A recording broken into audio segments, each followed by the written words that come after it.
Aha! I bet you all thought that was the end of the Range Rover suspension story. Robbie observed here that it was sitting a bit wonky the morning after we brought it home, having replaced one of the front air suspension struts.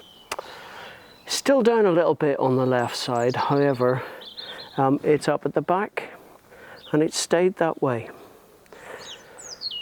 Put a bit of a sort of a cry for help out on the L322 forum.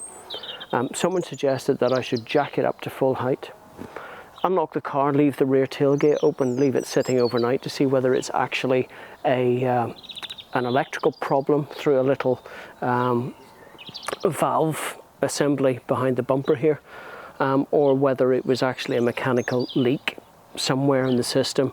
The theory being that if you have one of the doors open or the tailgate, the suspension won't auto-adjust, it'll isolate that electronic side of the self-leveling side of things. So it seems that overnight, with the joint angle here, that it is a leak somewhere in the system now. Just a little pissed off, yeah. Just spent £1,000 on the front left-hand strut. I was sure it was coming from the front left strut because that's the corner that went down first of all. And I just instructed Mark Smith to order the part in and go and do it. What I should have done is jacked it up, sprayed it with some soapy solution to see if there's any actually a leak coming from the bag.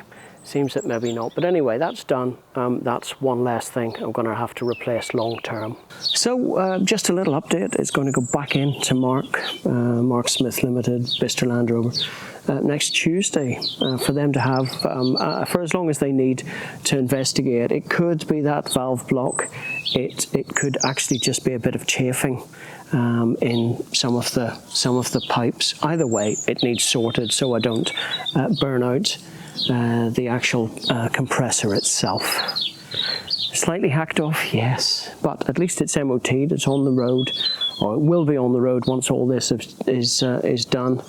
I'm going to tax it, I'm going to use it, going to love it and enjoy it, and as a legacy to my father-in-law, Robin, we're going to keep it on the road for as long as we can, out of kind of respect for him. I have big respect for this thing. It got me Land's End to John O'Groats, almost 1,000 miles on a single tank of fuel. That was done for Cancer Research UK. If you get a chance, go and watch that if you haven't seen it already. But just a little update. There's a reason to subscribe, see what happens with this, see what actually the problem is. Robbie will be happy, he's lying down here. A nice day in the sunshine.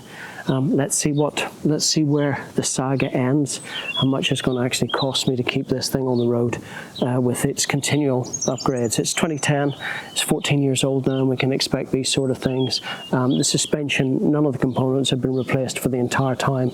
It has 107,000 miles on it now, and of course, yeah, being that 14-year-old kind of period, there's bits and pieces starting needing to be done. Rubbers, suspension, and things like that starting to perish. So yeah, stand by for the next instalment when we see actually what happened.